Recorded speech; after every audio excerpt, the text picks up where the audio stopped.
Hoy hablaremos sobre los factores y elementos que influyen y afectan a la determinación de la retribución.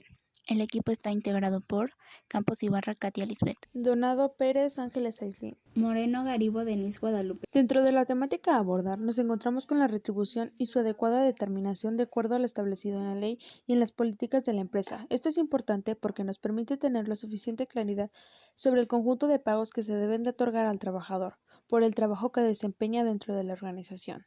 Y por lo tanto, es de suma importancia porque nos replanteamos los factores y elementos que forman parte y que afectan de cierto modo a la determinación de la retribución, siendo esto los temas que se van a mencionar a continuación. Los factores y elementos que influyen, el primero es el puesto, el segundo la eficiencia, el tercero el rendimiento, el cuarto la productividad, el 5 la influencia de los sindicatos, el sexto las condiciones del mercado laboral, el séptimo las necesidades del trabajador y posibilidades de la empresa.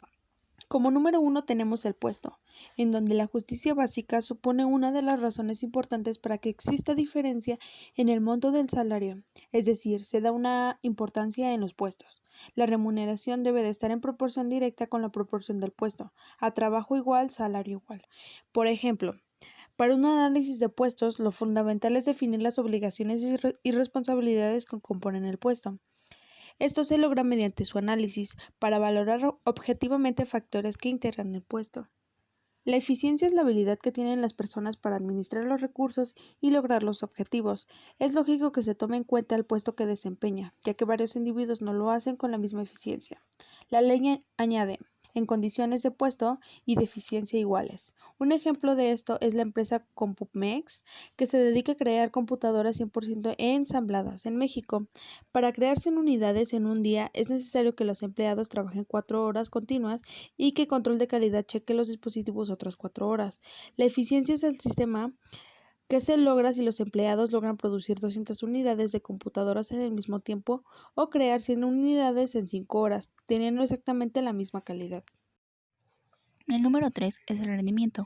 Este es el producto del trabajo de un empleado o de un grupo de empleados, mientras que el concepto del desempeño estima la manera en que se cumplen las tareas y funciones encomendadas. Por ejemplo, las normas de rendimiento miden méritos subjetivamente apreciados, compara lo logrado en diversos aspectos con las metas previamente fijadas y cuantificadas. Para tener un alto rendimiento es necesario tener a los trabajadores motivados. Otro factor o elemento es el número 4, que es la productividad. Esta depende de la energía y la calificación de la mano de obra y principalmente la tecnología. Un factor determinante es el salario, ya que cuando esto aumenta, aumenta la motivación del empleado y por consiguiente su productividad. Por ejemplo, un trabajador produce 60 unidades de producto terminado por mes o 0.5 unidades por hora trabajada. Este resultado es a lo que llamamos productividad. En términos generales, es a lo que nos referimos cuando evaluamos si tenemos o no productividad laboral. El número 5 es la influencia de los sindicatos. Estos se encargan de mantener la justa regulación de los puestos de trabajo, además de que revisa de que los salarios sean los adecuados conforme a la ley para que satisfagan las necesidades de cada uno de sus empleados. Como por ejemplo, los sindicatos intervienen en las organizaciones que representan intereses de los trabajadores, como el cumplimiento de las leyes, mejorar el nivel del empleo, seguridad, entre otros beneficios. En caso de haber un descontento por parte de los trabajadores, el sindicato es el indicado para analizar la problemática, así como también puede ser por medio de los contratos colectivos de trabajo. También tenemos el número 6, que son las condiciones del mercado laboral. En el mercado laboral se refleja la oferta y la demanda de mano de obra. Cuando la demanda de trabajo disminuye, el salario aumenta, y cuando la demanda de trabajo aumenta, el salario se reduce. Por ejemplo, en el mercado laboral se fija el salario y las condiciones de trabajo mediante un proceso de negociación, determinándose así el nivel y calidad de vida del empleado, existiendo una intervención de la legislación laboral en el mercado de trabajo, donde destacan las características de los contratos laborales, las indemnizaciones por despido, la fijación de un salario mínimo, entre otros. Necesidades del trabajador y posibilidades de la empresa. Estos dos factores se refieren principalmente a la justicia conmutativa, la justicia social y la convivencia de la empresa, que no está reñida, sino al contrario, se reflejan los postulados de la justicia, exige que sean tomados en cuenta las necesidades del trabajador y las posibilidades de la empresa para la fijación del salario.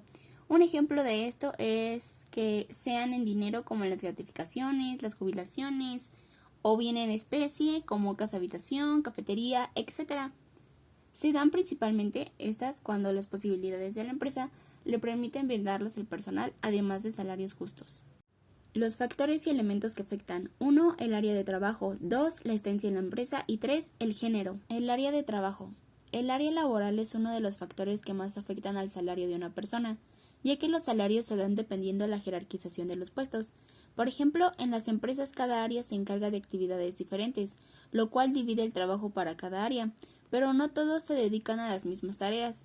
Tengamos en cuenta los puestos en orden, dependiendo del organigrama, y el pago no es el mismo. La estancia en la empresa. El salario de los trabajadores también varía en función del tiempo que llevan trabajando en una empresa. Es en función a la antigüedad que tengan dentro de la empresa. El ejemplo es que si comparamos el salario de un trabajador que lleva laborando 5 años en la empresa con un trabajador que lleva un mes trabajando, las ganancias no serán las mismas por la estancia en la organización y también varía conforme al puesto de trabajo. El género. La brecha salarial en el mercado laboral entre hombres y mujeres no es solo una realidad de nuestro país, sino que va en aumento. Según datos recogidos en el informe, los hombres reciben una remuneración que es un 18% mayor que la de las mujeres. Un ejemplo de esto es que en México, por cada 100 pesos que recibe un hombre en promedio por su trabajo al mes, una mujer recibe 87 pesos. Una de las principales causas de la brecha salarial reside en los roles de género tradicionales. Las mujeres invierten 2.6 veces más tiempo que los hombres en tareas de cuidado no remuneradas.